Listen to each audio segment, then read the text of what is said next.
Hello friends, welcome to the Quantum Mechanics Physics lecture series.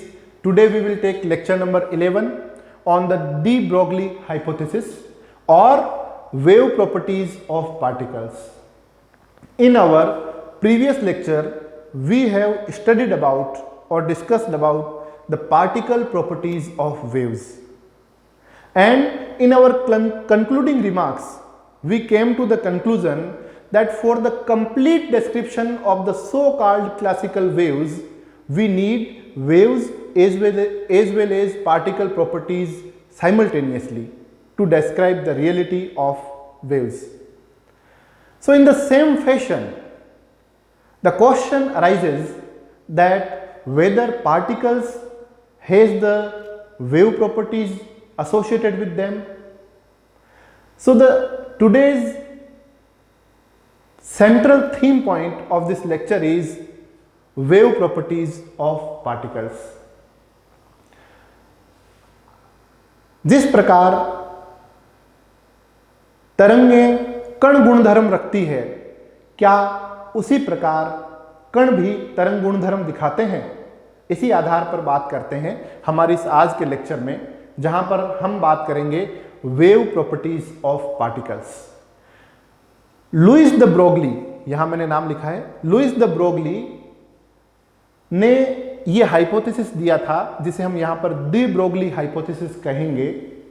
और इस hypothesis में उन्होंने ये माना कि जिस प्रकार तरंगें कण गुणधर्म दिखाती हैं, ठीक उसी प्रकार कणों को भी तरंग गुणधर्म दिखाना चाहिए या वो तरंग गुणधर्म दिखाते हैं।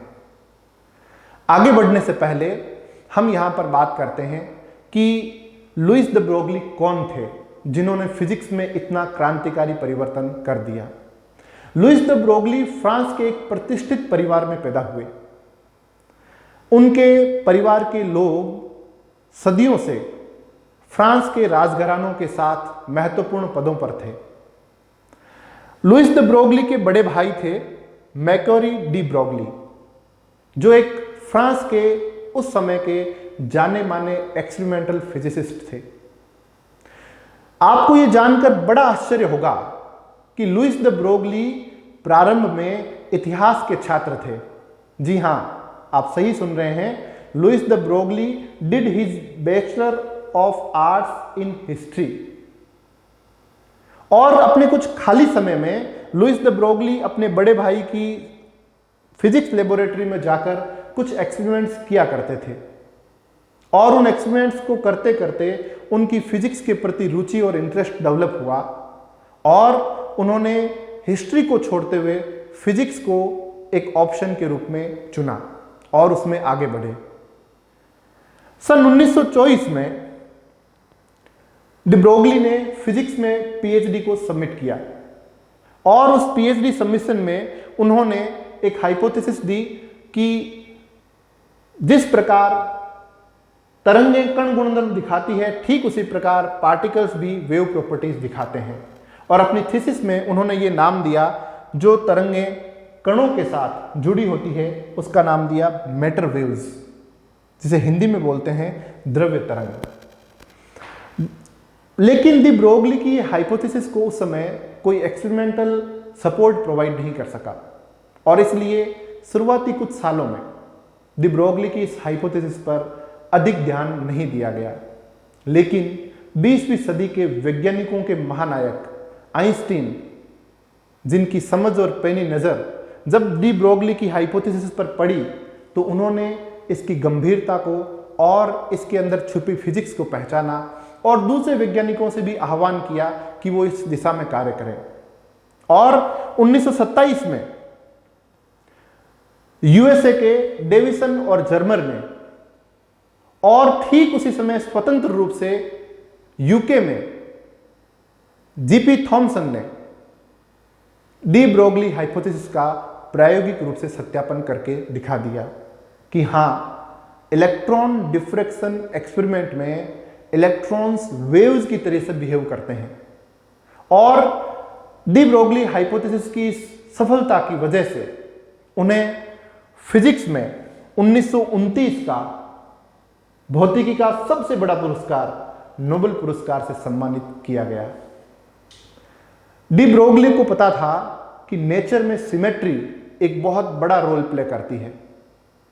जिस प्रकार पार्टिकल्स वेव्स प्रॉपर्टी दिखाते हैं, उसी प्रकार वेव्स भी पार्टिकल प्रॉपर्टीज दिखाती हैं।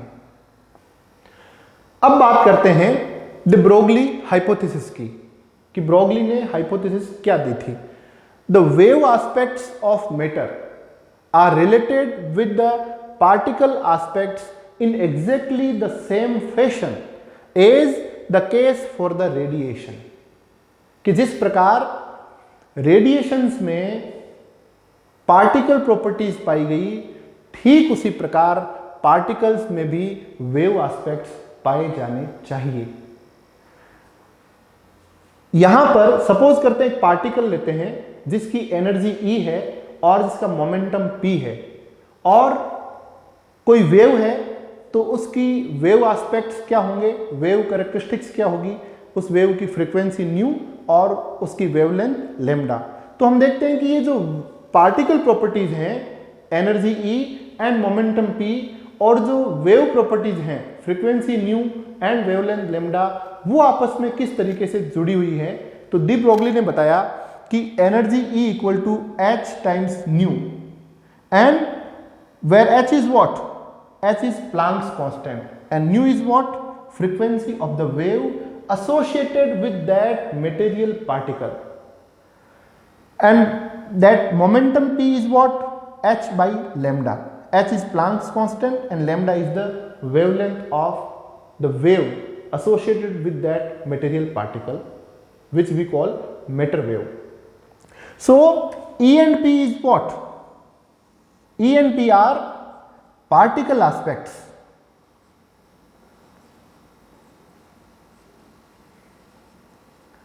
Energy and momentum are the particle aspects, are related with frequency nu and wavelength lambda, which are wave aspects. और इससे क्या निकल के आ रहा है, इससे निकल के आ रहा है कि lambda equal to H by P, और जो ये रिलेशन है, इस रिलेशन को कहते हैं द ब्रोगली रिलेशन। ये बहुत इंपॉर्टेंट रिलेशन है फिजिक्स के हिसाब से, इसको समझते हैं। ये क्या कहता है, ये रिलेशन ये कहता है, for a material particle moving with a momentum P, there must be a wave associated with it and the wavelength of that wave is lambda, and the value of that lambda is what, lambda equal to H upon P, where H is the Planck's constant, P is the momentum of that material object or particle. तो ये de Broglie को ये idea आया कहाँ से? De Broglie उस समय modern physics के डेवलपमेंट का अध्ययन कर रहे थे। वो ब्लैक बॉडी रेडिएशन को, वो प्लांक क्वांटाइजेशन को, और वो उस समय के आइंस्टीन्स के फोटो इलेक्ट्रिक इफेक्ट को बहुत बारीकी से अध्ययन कर रहे थे। और जब उन्होंने ये देखा कि जो रेडिएशंस हैं वो पार्टिकल बिहेवियर शो करते हैं, और उसके जो पार्टिकल को फोटोन नाम दिया, तो फोटोन की एनर्जी हमने क्या लिखी थी, प्रीवियस कुछ लेक्चर्स में हमने डिस्कस किया था फोटो इलेक्ट्रिक इफेक्ट, वहां पर फोटोन की बात की थी। तो फोटोन की energy E is what, H nu, and P is what, E by C। The particle photon like particles के लिए क्या होता है, momentum P equal to E by C, और उससे क्या निकल के आया, H न्यू बाई C, और उससे निकल के आता है momentum of photon P equal to H upon lambda. तो ठीक उसी प्रकार उनको वहां से ये आइडिया दिमाग में आया कि जिस प्रकार यहां एक तरंगों के लिए एक मोमेंटम पार्टिकल प्रॉपर्टी जुड़ी है, तो यहां पर भी पार्टिकल्स के लिए जिनका मोमेंटम P है, उनके साथ एक वेव प्रॉपर्टी जुड़ी होनी चाहिए। द ब्रोगली की हाइपोथेसिस की इंपॉर्टेंस को समझने के लिए हम यहां पर एक एग्जांपल लेते हैं और देखते हैं कि what is the de Broglie wavelength of दो डिफरेंट ऑब्जेक्ट्स लेते हैं। एक बार पहले केस में ऑब्जेक्ट लेते हैं एक बेसबॉल जिसका मास हमने माना है कि उसका मास 1 किलोग्राम है, और बी जो एग्जाम्पल है उसमें हम लेते हैं इलेक्ट्रॉन और जिसकी काइनेटिक एनर्जी है वो 100 इलेक्ट्रॉन वोल्ट है। तो इन दोनों केसेस के लिए हम डी ब्रोगली वेवलेंथ कैलकुलेट करते हैं। तो हमें पता है, हम सॉल्यूशन करते हैं केस ए के लिए। ए केस के लिए सॉल्यूशन में हमें पता है कि जो डी ब्रोगली वेवलेंथ है वो क्या है, h/p, अभी हमने निकाला था। तो h क्या है, Planck's constant 6.6 into 10⁻⁻34 joule second. p क्या है, momentum of the particle, m into v, m क्या है 1.0 किलोग्राम इंटू v 10 मीटर पर सेकेंड। और इसको सॉल्व करने पर आपके पास आता है 6.6 इंटू 10⁻⁻35 मीटर, और इसको हम लिख सकते हैं 6.6 इंटू 10⁻⁻25 एंगस्ट्रॉम। क्यों? क्योंकि 10⁻⁻10 मीटर इक्वल टू 1 एंगस्ट्रॉम। तो हमने यहां पर 1 किलोग्राम ऑब्जेक्ट के लिए जिसकी स्पीड 10 मीटर पर सेकंड है, डी ब्रोगली वेवलेंथ कैलकुलेट किया, और कैलकुलेट करके हमने देखा वो कितना आ रहा है, लैम्डा इक्वल टू, तो मैं यहां लिख देता हूं, lambda equal to 6.6 into 10⁻⁻25 angstrom. और दूसरा केस हमने लिया है solution A, solution B electron. तो इलेक्ट्रॉन के लिए again lambda equal to h/p, और यहां क्या दे रखा है हमें, मोमेंटम नहीं दे रखा, काइनेटिक एनर्जी दे रखी है। और काइनेटिक एनर्जी हम यहां पर जो ये काइनेटिक एनर्जी देख रहे हैं वो 100 इलेक्ट्रॉन वोल्ट है। ऐसे क्वेश्चंस में जब इलेक्ट्रॉन की एनर्जी काफी कम हो तब हम नॉन रिलेटिविस्टिक केस लेकर इसे सॉल्व कर सकते हैं। यदि इलेक्ट्रॉन की एनर्जी बहुत ज्यादा हो, किलो इलेक्ट्रॉन वोल्ट में हो, तब हमें रिलेटिविस्टिक केस लेना पड़ेगा। तो यहां पर मैं इसको नॉन रिलेटिविस्टिक केस से सॉल्व कर रहा हूं। तो उसके लिए क्या होता है, kinetic energy is what, p²/2m, momentum square divided by twice of mass of the electron. तो p इज व्हाट,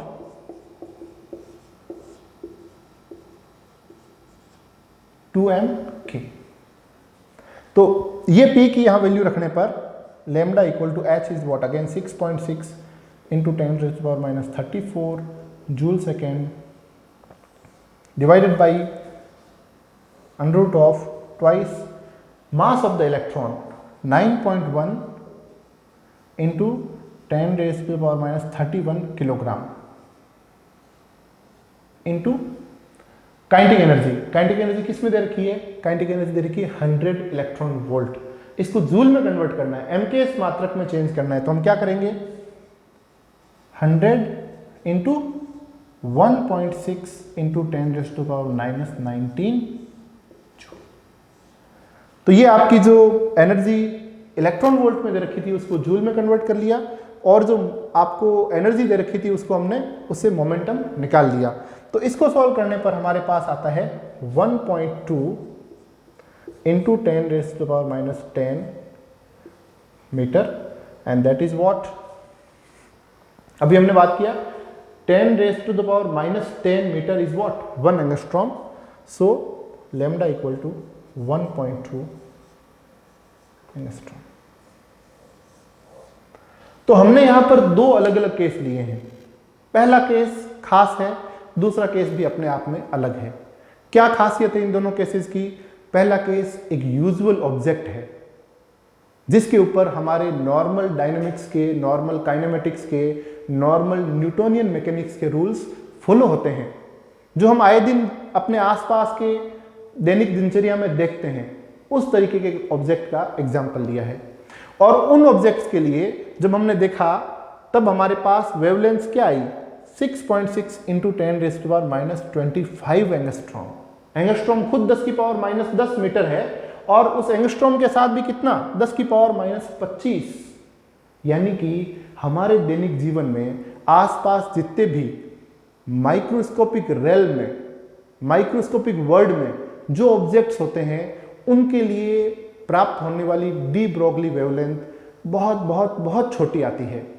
और वो इतनी छोटी आती है कि हमारे जो एक्सपेरिमेंट्स का मिनिमम लिमिट है उससे भी बाहर होती है। जिसे हम बोलते हैं लिस्ट काउंट, तो उससे भी ज़्यादा छोटी ये है, इसलिए ये मेजरेबल क्वांटिटी नहीं होती। दूसरी ओर हमने कौन सा ऑब्जेक्ट लिया है? दूसरी ओर हमने लिया है इलेक्ट्रॉन। इलेक्ट्रॉन बहुत ही टीनी पार्टिकल है, पॉइंट लाइक पार्टिकल है, जिसका मास इस बेसबॉल के सामने बहुत कम है। इसका मास है 1.0 किलोग्राम।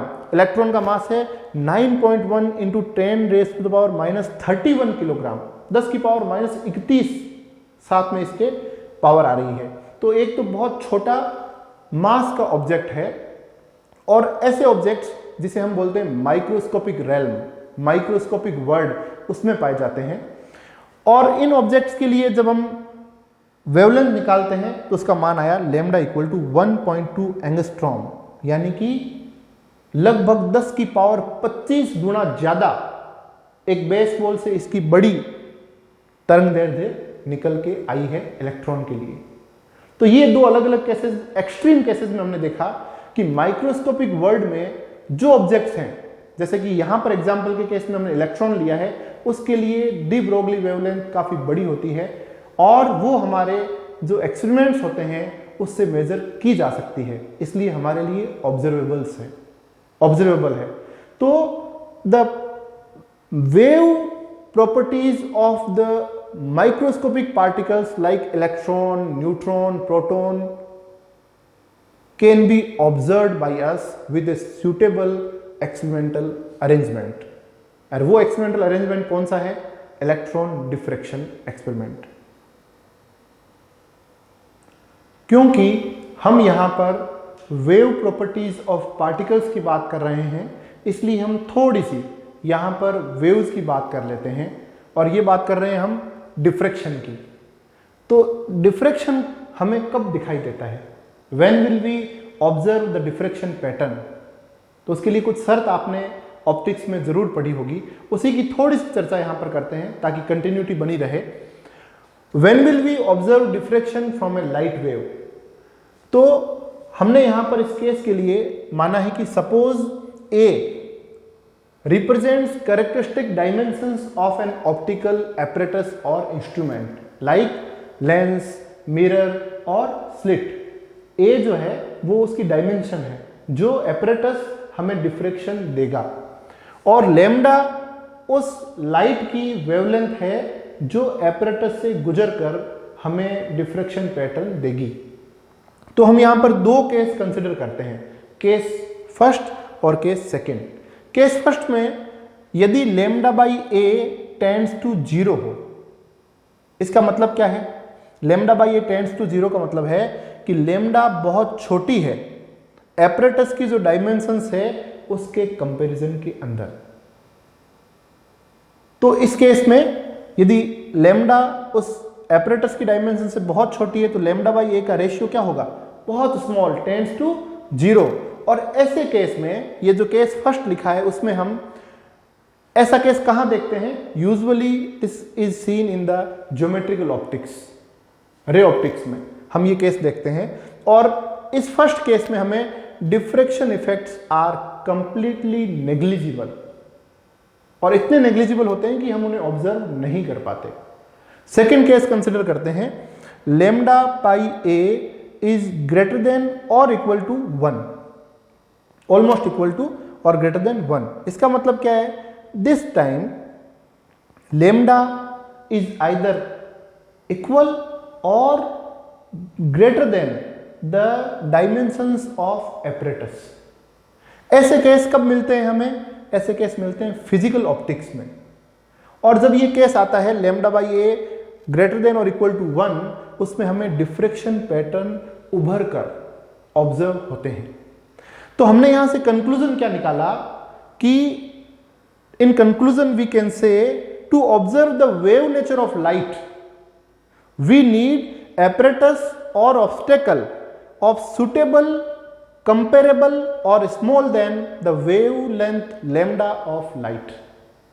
अर्थात हमें यदि लाइट वेव का डिफ्रैक्शन देखना है तो जिस एपरेटस से हम ये लाइट वेव का डिफ्रैक्शन देखना चाहते हैं उस एपरेटस की जो डायमेंशंस होनी चाहिए वो लाइट वेव की वेवलेंथ के कंपेरेबल या उससे छोटी होनी चाहिए, तभी डिफ्रैक्शन पैटर्न हमें ऑब्जर्वेबल होगा।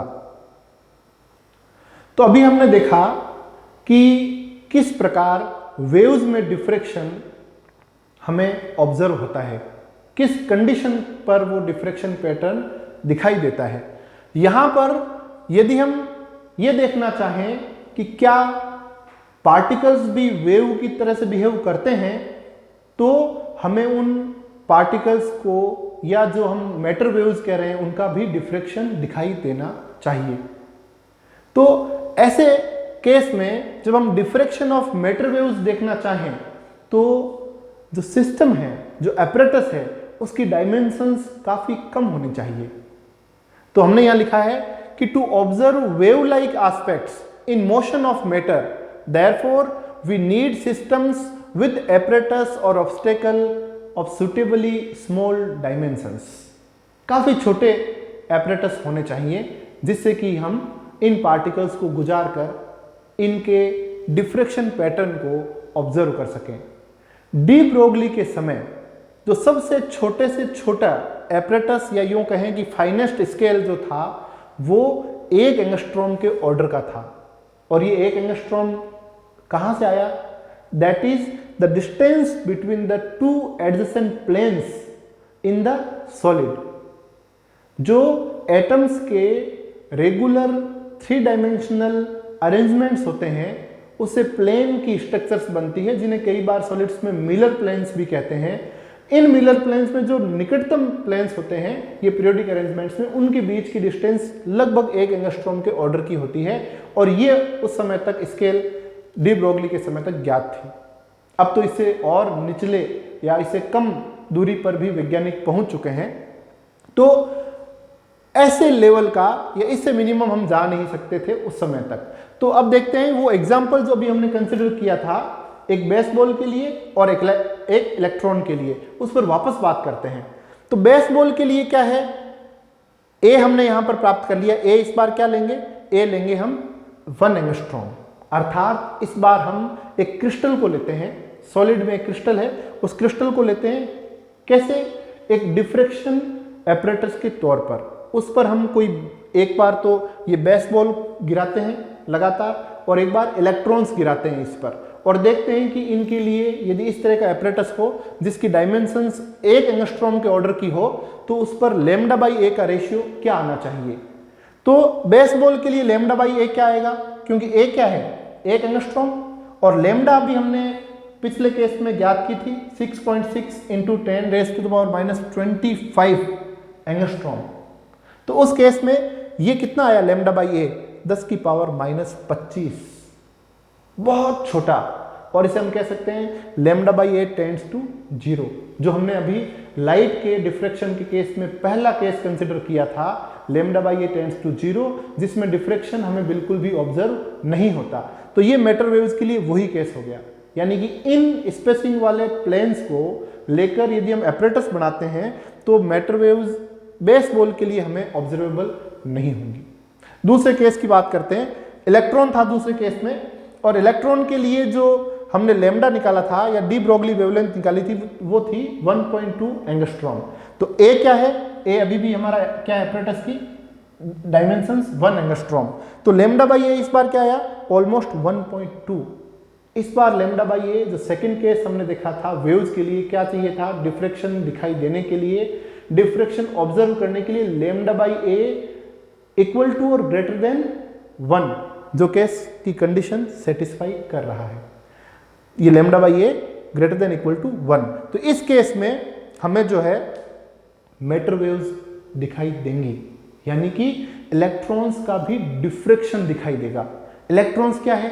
Material particle. डिफ्रैक्शन क्या है? पूरी तरीके से अभी हमने जो देखा वेव लाइक फिनोमिना। तो यहां से पता लगता है कि यदि इलेक्ट्रॉन्स को ऐसे किसी क्रिस्टल पर गिराया जाए तो वो डिफ्रैक्शन दिखा सकते हैं। तो जो माइक्रोस्कोपिक ऑब्जेक्ट्स होते हैं जैसे कि इलेक्ट्रॉन, प्रोटॉन, न्यूट्रॉन, इनका मास इतना छोटा होता है जिसकी वजह से इनका मोमेंटम जो है वो भी काफी कम हो जाता है। और डी ब्रोगली वेवलेंथ क्या थी? λ इक्वल टू h/p। और क्योंकि बहुत छोटे मास की वजह से इनका मोमेंटम बहुत कम हो जाता है, इसलिए इनकी वेवलेंथ क्या होती है, माइक्रोस्कोपिक वेवलेंथ। माइक्रोस्कोपिक जो ऑब्जेक्ट्स होते हैं उनकी जो मैटर वेव्स एसोसिएटेड होती है उनकी वेवलेंथ काफी बड़ी भी आती है। किसके कंपैरिजन में, हमारे यूजुअल ऑब्जेक्ट्स के कंपैरिजन में, जिसे हमने क्या नाम दिया, माइक्रोस्कोपिक ऑब्जेक्ट्स। एग्जांपल के लिए यहां पर हमारी बेसबॉल। तो ये देखिए यहां पर बेसबॉल का λ/a 10⁻⁻25 और इलेक्ट्रॉन के लिए λ/a 1.2, यानी कि 10⁻25 का अंतर आ गया। तो ये अब हम एक ऐसा एक्सपेरिमेंटल डिवाइस यदि बना लेते हैं तो उससे हम इलेक्ट्रॉन के डिफ्रैक्शन पैटर्न को स्टडी कर सकते हैं।